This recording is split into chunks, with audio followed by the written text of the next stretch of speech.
Welcome to Azeroth United, a weekly podcast about World of Warcraft. My name is Denethar, and I am your host. Welcome, everyone. Thank you so much for joining us. It's Tuesday afternoon in Azeroth, and we have a great show lined up for you.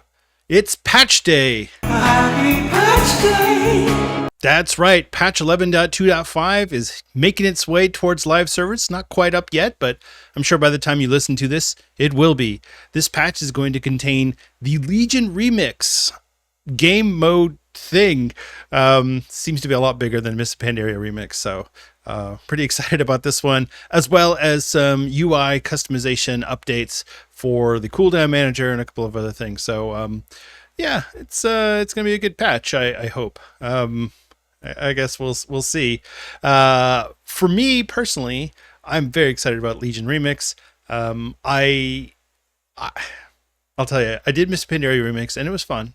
I leveled two or three characters.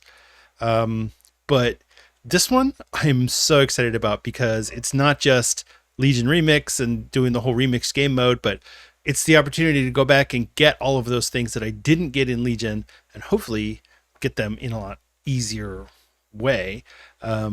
So I guess we'll see. It's one of those things. A game mode like Remix, it's an event and it's something that charges up the player base. And quite honestly, we're going to be playing this until just about up to midnight. So yeah, this is going to be exciting. This is going to be the next, at least for me, this is going to be my next few months. So before I do the news, I'll just do a quick update of what I got up to last week in WoW. I didn't do a whole bunch. I didn't even finish filling out all my vault slots, all my characters. I did decorate for Halloween. You can see it's spooky time. I've got my where is he? I got my spooky guy up here, and I got my lights and whatever. I don't know. I was just throwing some stuff up. Put bats up here. I love Halloween. Halloween is my 100% favorite holiday all time. Better than Thanksgiving, better than Christmas, better than, whatever else, whatever other holidays we have. Halloween is the best. So I did do a little bit of decorating last year. I'm going a little bit further this year. Ultimately, I used to do a full yard decoration. I had the fog machines and the decorations. We even had this was when my daughter was little.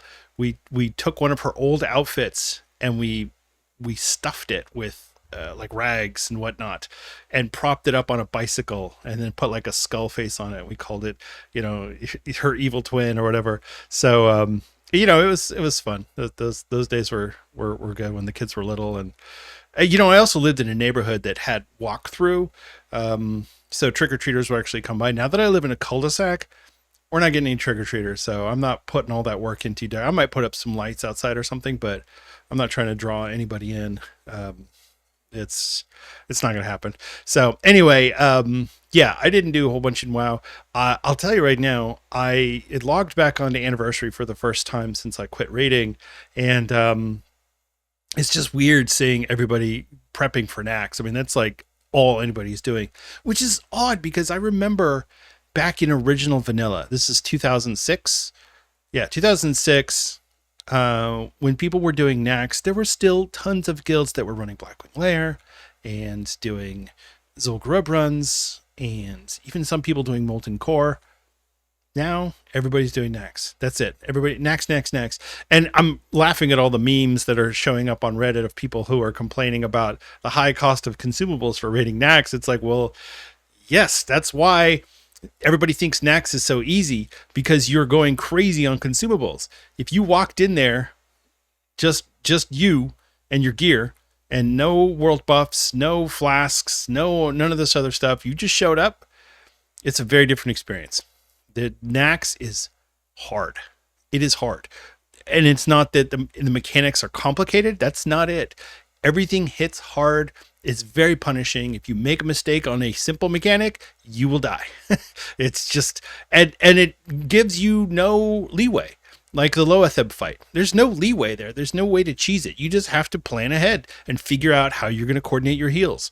Or the Vesuvius fight, your Shadow Priests have to have enough hit, or you're screwed. You can't do it. So yeah, Nax is very unforgiving, very unapologetic. I love Nax as a raid. I think it's a lot of fun. But yeah, I don't have any interest in doing that right now. It's too much for me. It's too much for where I am in my life and what I've got going on. So as far as I'm concerned, I'm happy to sit this one out. Bummed that I'm not hanging out with my guild anymore. I miss those people, but it's sometimes that's how it goes. So maybe I'll show back up for Burning Crusade. Who knows? A lot of that's going to depend on how things go for the next few months. So anyway, that's pretty much all I got up to last week. I recorded a video on Saturday. I edited the whole thing. I did the whole thing up, and then there was something that came out yesterday that basically wiped out all of my work in that video. So I was talking about the timeline and coordinating things, and yeah, I'm just trying to get stuff out there. I have a lot of thoughts about what's coming up and the roadmap and where we're going, but yeah, I wasn't that one's gonna hit the shelf. I think I might reuse the assets for something else in the future. We'll see. But anyway, that's about it. So yeah, like I said, the servers for Modern WoW are still down, which means there's no Legion Remix yet, but you'll be on there soon, and hopefully it's gonna be fun. I'm really excited about it. But I guess we'll see. So, all right. Before we do anything else, let's get into the news.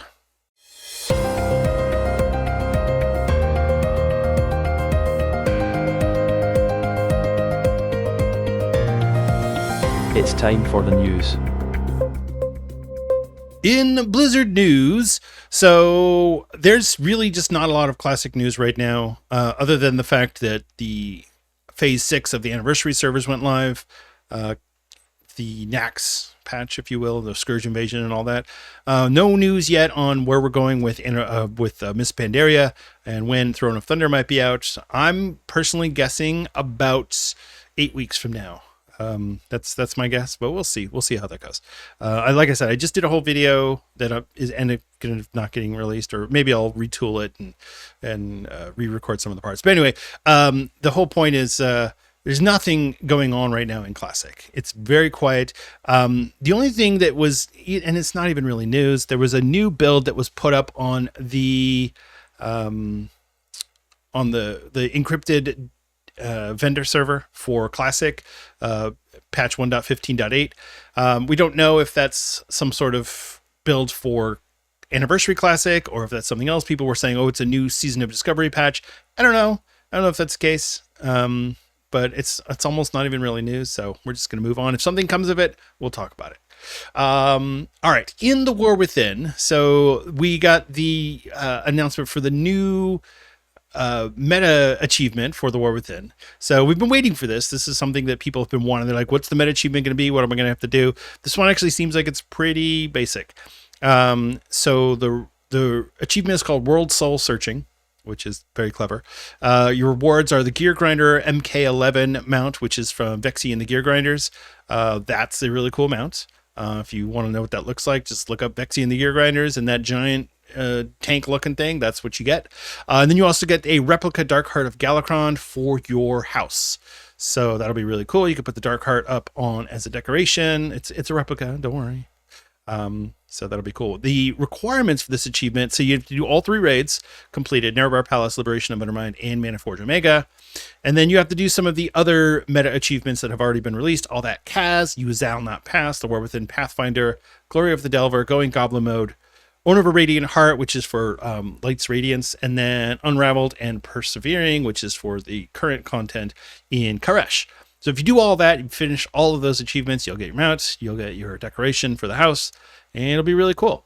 Not quite as good as the Taven mount that everyone wanted so badly at the end of Dragonflight, but I think this is still really good. And I think that Gear Grinder mount's really cool looking. So definitely check that out. I personally will not be doing this meta achievement because I don't like meta achievements, because I just get frustrated. And so I would rather give up than actually try. So there you go. Right. And so that's I think that's everything from current content. So oh no, there was one other thing. The other piece of news for The War Within is that we got confirmation from Blizzard that patch 11.2.7 will release on December 2nd, which will include player housing, and now we know also will include turbulent timeways with Shadowlands time walking as part of that. Yep, you heard it right. Shadowlands time walking. It's a little exciting, but also a little terrifying. Shadowlands time walking will include the Necrotic Way, Spires of Ascension, Plaguefall, The Other Side, Halls of Atonement, and Sanguine Depths. So if you were missing out on any of those dungeons, they're back. For me, Spires of Ascension has to be one of the all-time worst dungeons they've ever put into the game, at least for Mythic Plus. So I'm really excited to go run that one again. Plaguefall also, I really hate that one, although it's not as bad on something like time walking mode, where you can just tear through everything really quick. So yeah, there you go. Shadowlands time walking.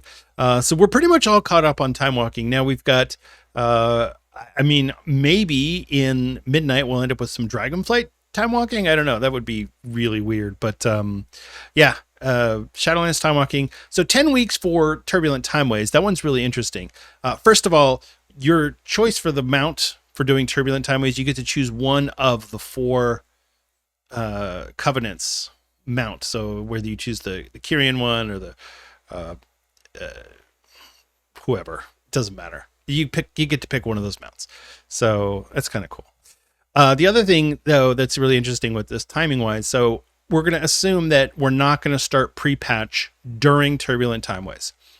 It's possible that they could do that, but I do feel like that would be a little weird. So if Turbulent Timeways begins December 2nd and runs for 10 weeks, that puts the end of Turbulent Timeways on February 10th.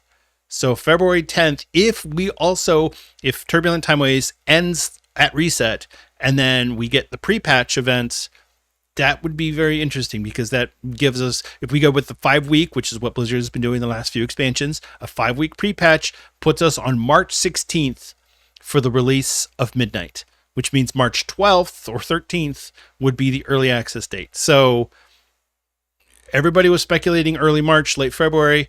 If we expect Turbulent Timeways to end before the pre-patch, then yeah, we're going to go mid-March for the release. So yeah, very interesting stuff.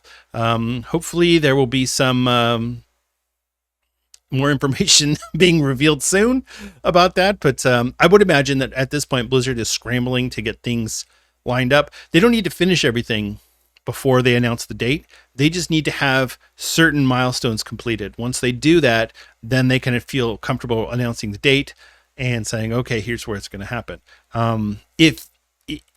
If you, from a development standpoint, if you reach a certain point, you know where you're going to be done. You know where it's going to go. There's no question about, well, are we going to finish it? No, you know already.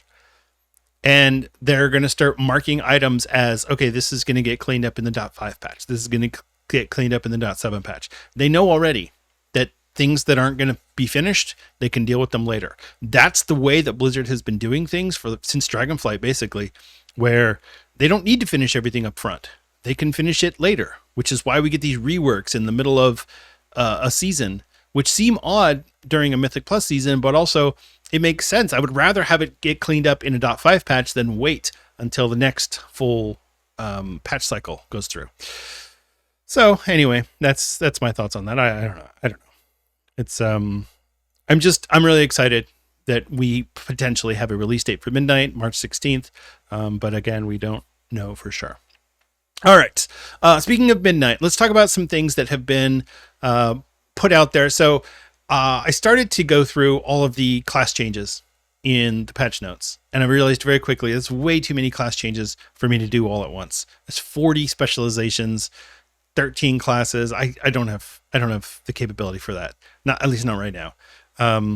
So what I'm going to do instead is I'm going to set those aside and kind of come back to them as we go.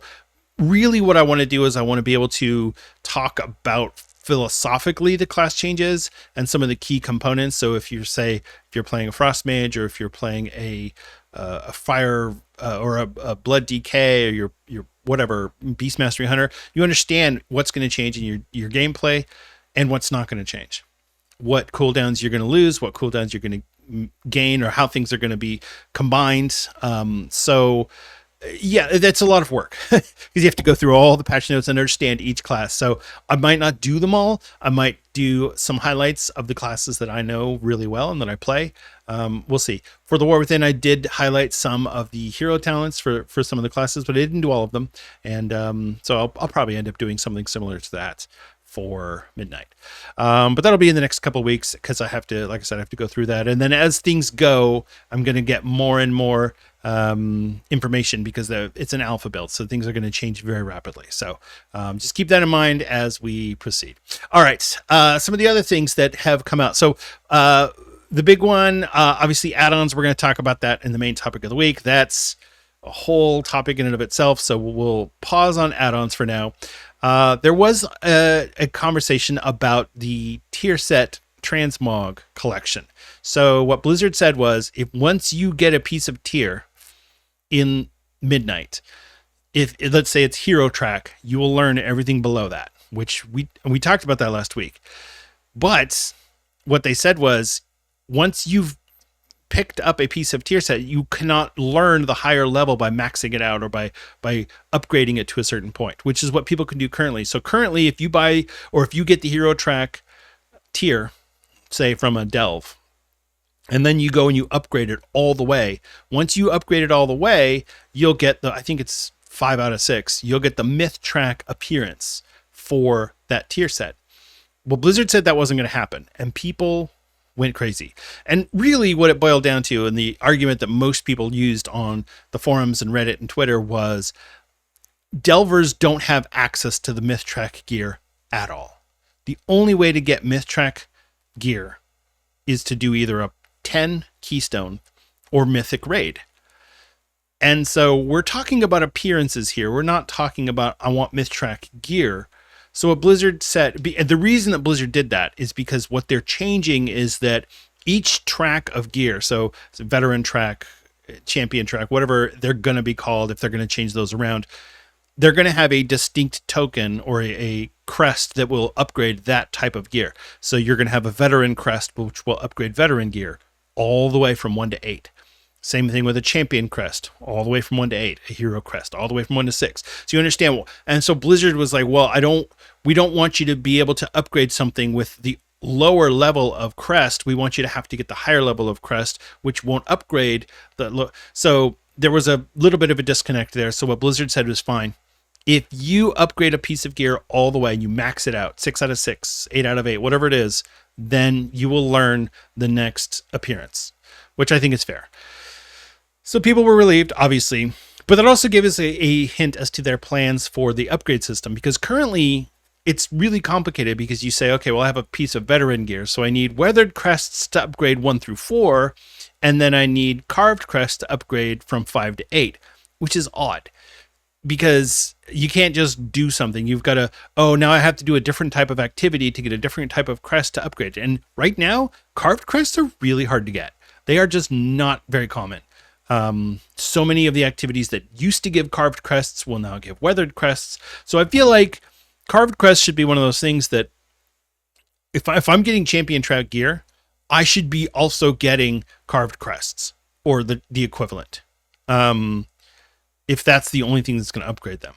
So I'm curious to see how this goes. I feel like it's going to be a little bit more restrictive right off the bat until Blizzard kind of feels it out, and then once the player base gets used to it, then it'll work a little bit better. I'm hoping we're able to test this on the alpha or on the beta. We'll see.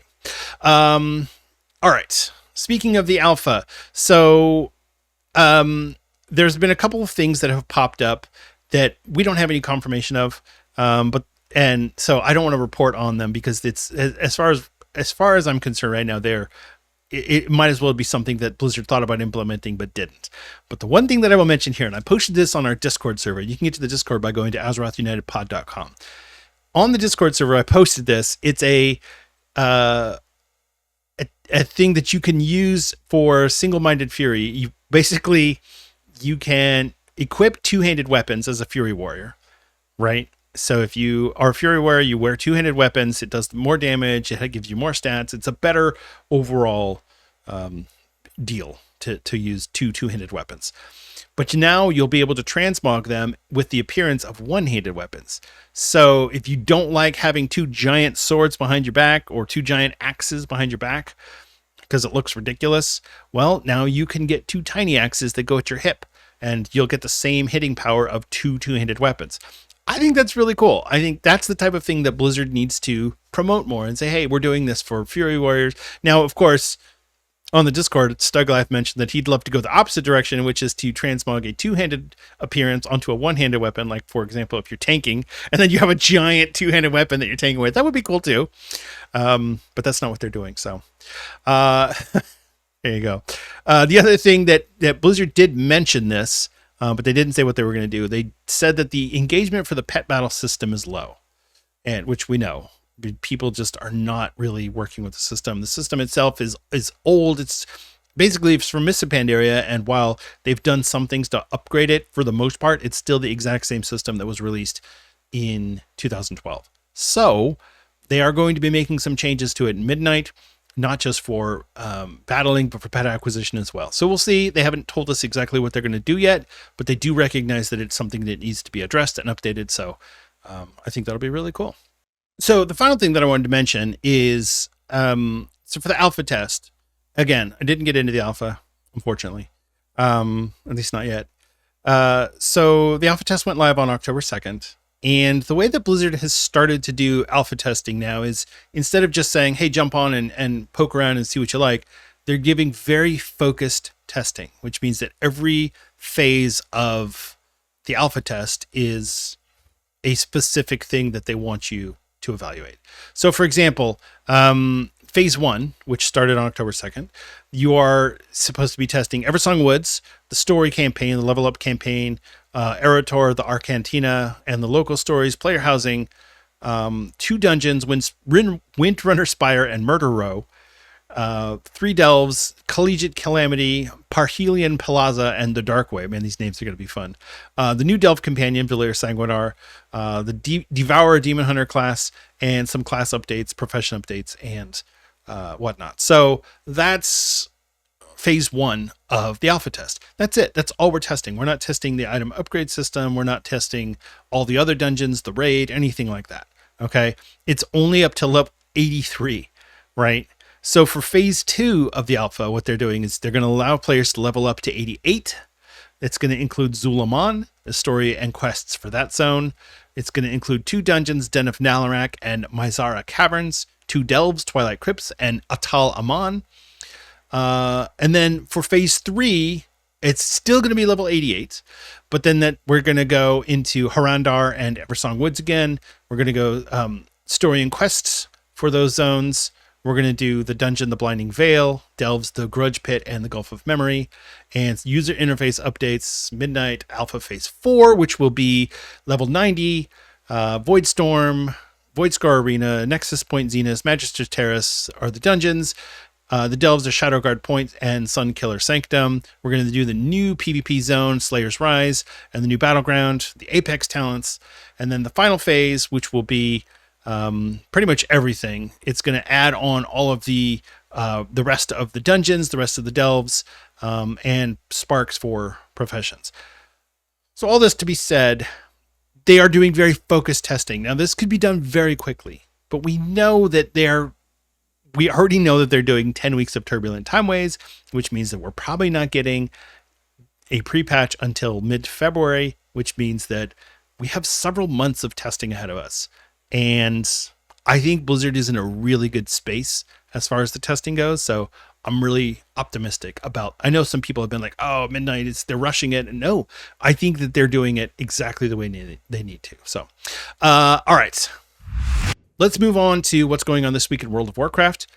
If you're not doing Legion Remix, you can enjoy the bonus event for the World Quests. This is, you're going to get the Sign of the Emissary buff. Reputation gains from World Quests increased by 50%.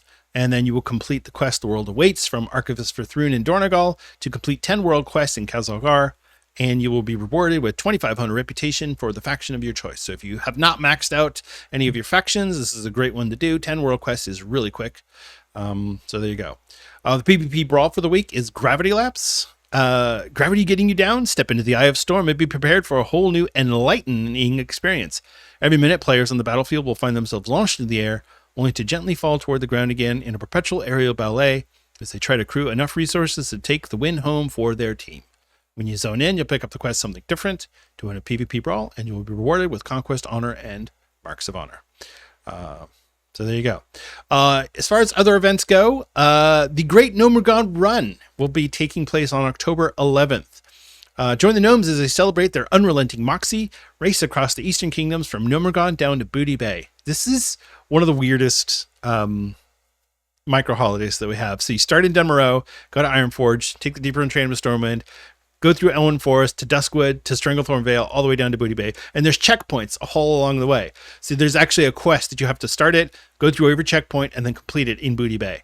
And if you do that, I don't think you get an achievement. It's just like a really cool thing that you can do. And there's a lot of people doing it. So if you're looking for something to do on October 11th, which I believe is Saturday, yes, that is Saturday, check out the Great Gnomergon Run. Go make a level 1 gnome, or whatever gnome you have. Who cares? It doesn't matter what level they are. Just go do it, and it's a lot of fun. You can do it without a gnome too. If you whatever character you have, just don't go there and kill people as a horde. That would be messed up. So all right, we still have a couple other events that are finishing off. The Harvest Festival will end October 9th. The Brewfest will end October 9th, and the Dark Moon Fair will end October 11th. So there you go. That's what's going on this week in World of Warcraft. Let's move on now to our main topic of the week, the add-on apocalypse. It's time for the main topic of the week.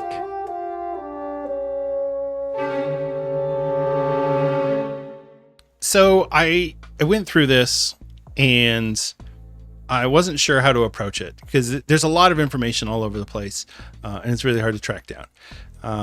But we're going to start with what Blizzard is doing, and we're going to go from there.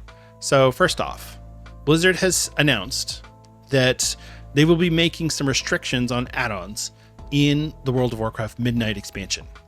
Those restrictions are essentially that add-ons will not be able to interact with combat or chat in a raid or dungeon environment. So if you think about like Weak Auras reads your combat log, or Deadly Boss Mods can read your combat log, Plater, any add-on that shows you what a bit like Hakili is a really good example. Bigwigs, none of these add-ons are going to function properly in a raid or dungeon environment. And the reason Blizzard is doing this is because they want to simplify the game. That's why all the classes are getting a simplification rework, much to the chagrin of some higher level players. And Blizzard, I mean, they've already given us things like the single button assistant and the cooldown manager to try to wean us off of some of these add-ons. Blizzard has realized that they will never win the add-on war. There will always be somebody there to jump in and take over and help whatever raid group through an encounter by use of some sort of automated script. So if you have a weak aura and the weak aura tells you go stand over here, then that simplifies the encounter in a way that Blizzard doesn't want to have happen. So what Blizzard has decided to do is to not allow players to design these add-ons anymore. What they're going to do instead is they're going to design it themselves and tell you, here's the information we want to give you. That information can then be acted upon by the players, and that gives Blizzard the ability to say, we're going to tell you something in a way that we want it told, not, hey, go stand over there. Instead, we're going to say, hey, this mechanic is coming up, get ready. And then the players have to coordinate with themselves how to do it. And what Blizzard has said is they're going to give you a little bit more time to do those sorts of mechanics right now because they know it's going to be harder to coordinate rather than just follow the little arrow. So, and that's a simplified version of it, of course. There's a lot more to it than just go follow the arrow. But the reality is Blizzard has been fighting this battle for a long time. And I've talked about it in the past where some of the new raids, they are so difficult because Blizzard knows if they make it easy, these Race to World First skills are going to kill it in 10 pulls because the add-on solved the issues for them. And then everyone's going to complain, oh, Blizzard sucks. The new boss is terrible. It's they put a lot of work into these raids. Okay, they put a lot of work into the raids, not just the encounter design, but the ambiance of the raid and the story and all of the things that the music, the sound effects. There's so much that goes into a raid design. For everybody to poo-poo it because one of these teams used a weak aura to solve the fight, that's not what Blizzard wants. They want it to be a big, overwhelming challenge that some of these guilds are able to get through and survive and overcome. That's what they're looking for. They're not looking for, well, we just had a weak aura and it solved it in 10 pulls. They don't want that. It feels bad for everyone involved, including the Race to World First teams. They want to feel like it was a challenge, not like it was easy. So, Blizzard, in order to combat that, they've had to make mechanics harder and try to do things that are un-weak aura-able. For example, they said that that's one of the reasons why they like to use ground effects so much. It's because it's really hard to have weak auras detect ground effects. So they did that in such a way that it made it difficult for weak auras to do that. And so unless you are literally have a debuff on you or you're taking damage from some sort of ground effect, the weak aura can't tell you. So that's why we are constantly dancing around ground effects. But that's annoying. That's not fun encounter design. And I think Blizzard doesn't really enjoy that. So that being said, how do you solve this problem? Well, Blizzard's solution is to take all of the add-ons that are currently managing these raid fights and strip them of their capability to do so, but not before adding in their own versions of these add-ons so that players can still feel like they have some sort of communication that's going on. The problem, of course, as many people have pointed out, is that Blizzard is not necessarily reliable when it comes to determining what players are going to want to see and use for these raid encounters. I've yet to see a video showing 20 Blizzard employees or developers completing a raid encounter without weak auras. Doesn't happen. It's not there. They cannot kill the final boss without weak auras. It's impossible. So are Blizzard going to be able to make these fights doable by even Race to World First guilds, or is it going to be something that they're going to have to tweak and iterate on over the length of the encounter? This also might be part of the reason why they are splitting the story into multiple raids so that they can test these raids individually and not have one big final boss. Instead, we have 3 final bosses. So that's a possibility. So anyway, that's the beginnings of it. Here's what's going on. Here's what Blizzard is doing. Now, they have since relaxed their stance a little bit because they realized that in a raid encounter, add-ons that read from the combat log or read from the log text chat was breaking things like loot management logs. You can't do loot cancel anymore because people have to respond in chat and things like that. So they are relaxing these restrictions a little bit. Basically, they're going to now start to check to see if there's a encounter currently in progress. And basically what's going to happen is that all of this information is still going to be kept by the system and it's still going to be stored. It just won't be made available to the add-ons. As far as the add-ons know, it's locked in a box and it can't see what's in there. So that's how Blizzard described it. So here's where we are. And what has happened is, first of all, people are upset. Like I said, they're angry. And for reasons beyond just, hey, I want a weak aura so I can kill the boss. So I know how to do the mechanics. There's more to it than that. So let's start off with, there was a interview with PC Games, and this was with Stanzilla, who is one of the developers of weak auras. Now, weak auras has already came out and said they will not be doing a update for Midnight unless Blizzard changes their stance on add-ons. So we already have one fatality or one casualty from this add-on apocalypse, which is weak auras.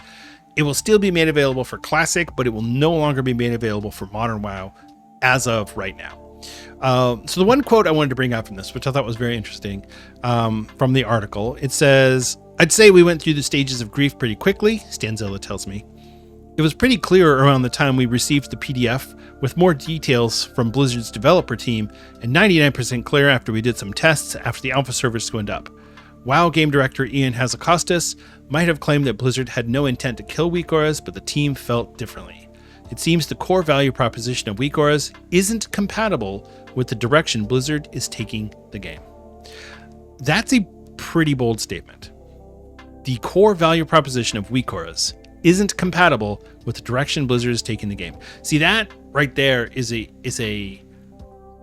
I feel like that's a miscommunication between Blizzard and the add-on developers. Blizzard said that they don't want to kill add-ons, but the first thing they did was they go in and they kill all these add-ons. Now, if you say, well, weak auras does a lot of things other than combat. Yeah, it does. But anything that it does that references combat, even if it's not helping you with a boss encounter, say it's helping you with your rotation, say it's helping you with popping something up on your screen so you don't forget, oh, I've got to remember to buff Mark of the Wild. Well, that won't work in the middle of an encounter. You will not be able to have that information anymore. So I went through Reddit because I love Reddit.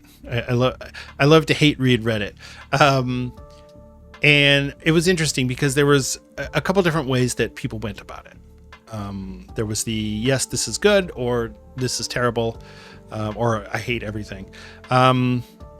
So here's a couple of quotes, and then we'll talk about this. Mountain Dentist 180 says, getting rid of add-ons is a good thing. I had a break from WoW and played Guild Wars 2 for a while. What I loved is that I could just log in and play Guild Wars 2 without needing a dozen of third-party mods to play the game correctly. I understand that the community feels it is a letdown, but to me it's a relief that I won't have to keep add-ons updated and need third-party tools to be able to raid and stuff. Well put, very eloquent, Mountain Dentist 180. I mean, it's not, he's not wrong, or they're not wrong. It is easier to be able to just log in and play a game. But WoW has traditionally had add-ons, and it's something that has helped, I feel, has helped drive the longevity of WoW, is the availability of these add-ons and the willingness of add-on developers to essentially work for free. Some of them do get paid, but you can't go into add-on development with the intention of getting paid. That's more like a cool thing that happens once you've gotten famous or once you've gotten popular. But if you show up thinking, I'm going to make money off of add-ons, no, you have to do it for the love first. Otherwise, yeah, you're going to be eating ramen and salami. All right. I don't know where that came from. Ramen and salami. That sounds terrible. All right. This one is from Geddon. This says, accessibility impact of the recent add-on changes. Share your story here. Now, this is a really long post. I'm just going to read the beginning. It says, we want the community as a whole to be at the forefront of this conversation. The mod team here has agreed to create a space here for people to share their stories about how they have used add-ons to overcome disability or limitation. Everyone in this subreddit likely plays regularly with people who use add-ons for accessibility purposes. So this person says, I am Sormash, the guild master of Undaunted, an inclusive guild founded by deaf and hard of hearing players. Our membership ranges from fully deaf members, hard of hearing members, and at least 2 deaf blind members, and many hearing members who do not wish to or cannot use voice chat. Undaunted was formed in 2011, and many of our members, me included, have been playing the game since it originally launched. You may have seen our various achievements from our raid teams posted in the subreddit, or our interviews with WoW fan sites and other news outlets. Now, this person goes on to detail how important it is for weak auras to, or important for them, for weak auras to function correctly, because they can't hear. There's no audio cues. Literally have to see everything visually, which means you need to be able to differentiate the visual clutter in WoW, which there's a lot of. And the only way to do that is with an add-on like weak auras. Yes, there is the cooldown manager, and we have the new boss ability utility that Blizzard is putting into Midnight. Yes, but these things are not customizable, and they only contain the information that Blizzard is willing to share, not necessarily the information that these people might need to have available at a moment's notice. And so, yes, I get it. Sometimes there are things that are done that could make, for example, a Race to World First guild take advantage of some of these visual cues, but it also doesn't make any sense to penalize people who are using this to play the game. That's fine. Give them some sort of way to do what they're already doing then. Don't limit these people just because you can't figure out how to beat the Race to World First guilds. I'm just saying. Another point that somebody brings up, this is WL King Arthas. So yeah, we've heard about the work they've been doing on nameplates and cooldown manager, which are both super important. But there's hardly any mention of work on raid party frames. Blizzard's base frames are just downright primitive. It's insane that we can't even fully customize the width height of the frames in 2025. Can't even choose whether health bars deplete sideways or vertically. We can't whitelist important debuffs that need to be tracked more prominently. We can't blacklist useless buffs and debuffs that don't need to be seen or are just clutter. Can't prioritize the order in which buffs and debuffs are displayed. Can't stack buffs or debuffs on top of each other. We can't choose whether in the frame certain buffs and debuffs display. Can't customize borders and alphas for certain effects such as heal absorbs. We can't choose the font size of names or where they display. We can't track custom buffs or debuffs in the game that the game doesn't think are important, and there are so many other limitations. I 100% agree. As somebody who's played a healer for a long time, this is absolutely true. Since these are basic things that the game's own raid party frame should be able to do, Blizzard is going to be so heavy-handed and nuke all add-ons without making sure their own solution is even working half as well as they think it is, then they need to at least have a look at Healbot, Voodoo, Grid, Plexus, etc., or Cell. Honestly, Cell is like the number one unit frame or raid frame add-on. Insane that this hardly being talked about. So I did see a post from Jack B. Caston about this, and then this post on Reddit as well. It's 100% true. So I have a huge problem with Blizzard's raid frames. They are terrible. If I'm playing a Fury Warrior, sure, put the default raid frames. I don't give a rip. If I'm playing any class that has a debuff, or a dispel, or a buff that needs to go out, or a healer, even a tank, really, honestly, in a lot of cases, might need to have a certain raid frame set up. I need a little bit more customization than this.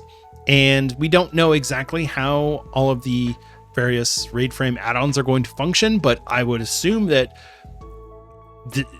this is what we've talked about, is that Blizzard is saying, hey, if there's an add-on that is reading from the chat and it's trying to interpret information during a raid encounter, it will not function properly.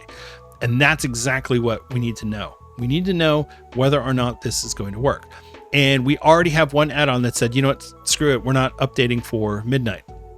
What's going to happen when Cell or Voodoo or Healbot decides, you know what, we're not updating for Midnight. We're not going to bother with this because it's too restrictive. So right now, the only way that I can heal, for example, on my monk, right? My monk can play, I can heal really well on him with the default raid frames and add-ons. Yeah, I'd have to set up some click casting or mouse casting, which is not good. The Blizzard's toolkit for doing that is very primitive, and it's limited because once you've decided, hey, I want left click to be this healing spell and I want right click to be that healing spell, you now lose the default functionality for left click and right click, which are selecting somebody and bringing up the context menu. I don't like that. I don't like having to choose, because then the option is, well, now you have to push Alt left click or Alt right click or Control left click. Once you start adding in extra things, guess what? Now you're running into problems with accessibility. People who need to be able to heal can't heal because now they're straining their fingers in a weird way to do things that really, we have a number of add-ons that can already do this. So why is this not built into the default interface? Blizzard needs to make sure that this does not go live this way. Either give us the ability to use raid frame add-ons in full, or make yours better. We cannot go like this. So, and this is not, I'm not saying, oh, well, we're just, it's fine, everything should be fine. I'm saying there are certain things that they need to address and not just make everything work. We don't need to make everything work. In a lot of cases, some of these add-ons need to go away. But in this case, this has to work correctly. I feel very strongly about this one. Okay. Here's another one that is, and this is 4 days ago, so this is slightly out of date, but Cryptix says, So it was revealed that non-combat add-ons affected Midnight. So it was revealed that add-ons will no longer be able to access chat logs or send messages. This has a big impact on non-combat related add-ons. Mystical OS, author of DBM, points this out as it will impact things like no break timers, no note sharing, no keystone info sharing, no durability buff checks, no loot add-ons, no gamble add-ons, and no RP timers. So we are going to allow some of these things now, we know. But again, I don't know how Blizzard did not realize that this was going to break all of these things right off the bat. And that's what makes people nervous. It's like, okay, that's great that you are really ready to jump in and address these things right off the bat, but you got to be able to think these things through. You have to know how people are playing your game. I truly feel like Blizzard needs to start hiring some of these add-on authors and bring them on, even as a consultant, but just be like, hey, talk to us about how people are playing this game. Because I mean, I know they know how people are playing the game, but how could you miss this stuff? Just being able to take a break in DBM, you can't do that now, or at least you couldn't then. Now that I believe that's allowed, but even still, it's kind of, I don't know. I feel like the whole thing is just kind of weird. The final thing that I wanted to mention here before we move on is this is from Illustrious Drop 831. He says, soft launch, shouldn't the new UI elements be in the game for a while before removing combat add-ons? It seems that they should be tested in a season of play or two before they are made to be the only alternative. I can't imagine alpha and beta testing will be sufficient. I see a lot of yes, no, they should be in the game, but I don't think they will budge, so we should try to encourage a soft launch. Curious if you guys feel the same way, and whether you think this one would make the changes more palatable and more smooth for the health of the game. Or do you think it should just go ahead as is, like ripping off a Band-Aid? Now, here's the bad news. Soft launches don't work because they don't correctly simulate the environment that is going to actually drive the change that is needed. And what I mean by that is, if you do a soft launch and you say, hey, here's all these new features, but all the old stuff, all the add-ons are still going to work. Nobody's going to use the new features. They're just going to use the add-ons. You cannot give people an alternative, but leave the main thing, the thing that people actually want, leave it alone, and then give them a less good alternative and go, hey, you want to try the less good one? And people go, no, I've got weak auras, I'm good. I know where people are coming from, and I understand the frustration, but a soft launch makes no sense. It will not do anything positive for the game. The only thing that it will do is delay the inevitable. And Blizzard have already configured this, or they've identified this launch as the point where they want to do this, where they want to, as this person says, rip off the Band-Aid. This is where it's going to happen, right here. So the only thing that we can do, and I've advocated for this for a long time, since I've been doing this podcast, I always say, if you have a complaint, if you're frustrated with the way something works, send positive feedback to Blizzard. And I don't mean you need to be positive about their changes. I mean, the way that you deliver your feedback needs to be positive. Don't attack. Don't call names. Don't get emotional. Be very clear. Here's the issue that I'm running into. I'm trying to do this. This is having a problem, and I'm struggling with it. Thank you. That's the information you need to go. Here's the add-on. Here's where I was. Blah, blah, blah. That's the information that Blizzard needs. Now, obviously, most people aren't in the alpha right now, and so this is all very early testing. By the time we get into beta and people are actually testing this stuff, that's when this is going to ramp up. So I'm hoping, as I mentioned before, here was the alpha testing schedule, right? We should get beta sometime around the end of next month. So if that's the case, maybe even before Thanksgiving, which would be great. If people could get beta testing for while they're off for Thanksgiving break, would be amazing, at least here in the States. Maybe not anywhere else, because I don't think that anywhere else gets Thanksgiving off. As an aside, I was going through the analytics on the podcast on Spotify, and I saw a large number of people from Sweden that were listening to the podcast. So, hey, if you're from Sweden, hi. Thanks for listening. You guys are awesome. I don't know any Swedish people, but you seem like you're nice folks, and thanks for listening. Anyway, all that being said, I'm calling this the add-on apocalypse. Obviously, it's not a true apocalypse, but there are a lot of add-ons that potentially will not work correctly. we've already had people like Luxtos. If you're familiar with Luxtos, he does custom weak auras for every single class and every single spec in the game. He spends a lot of time going through and getting those custom weak auras just right so that they work really well for every class. Not everyone likes them, and that's fine, but they do work. And he does put a lot of time and energy and effort into them. He's basically built his whole brand off of, I'm doing weak auras, and weak auras is going away.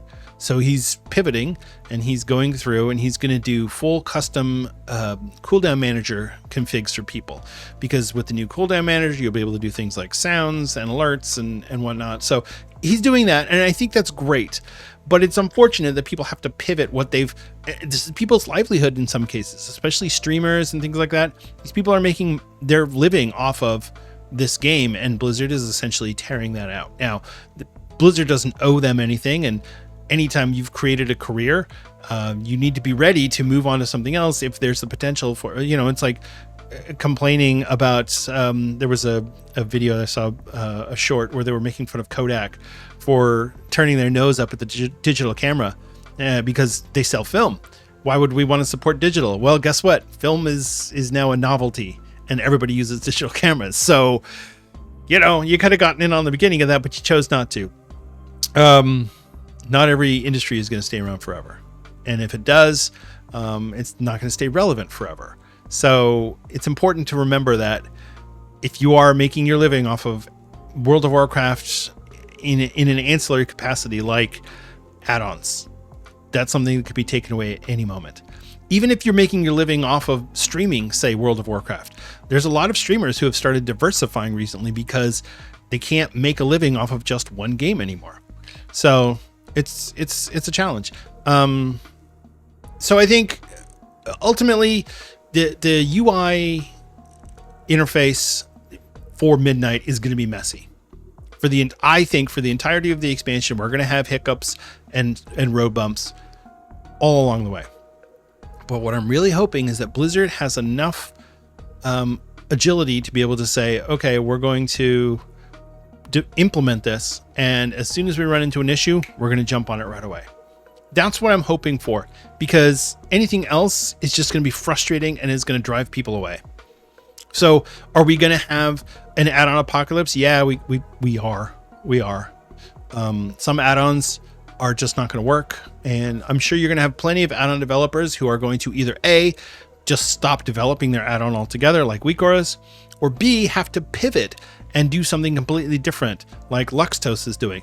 Or I believe DBM has already said that they're going to try and create essentially like skins for the new Blizzard boss tracker that will allow it to be presented in a better way.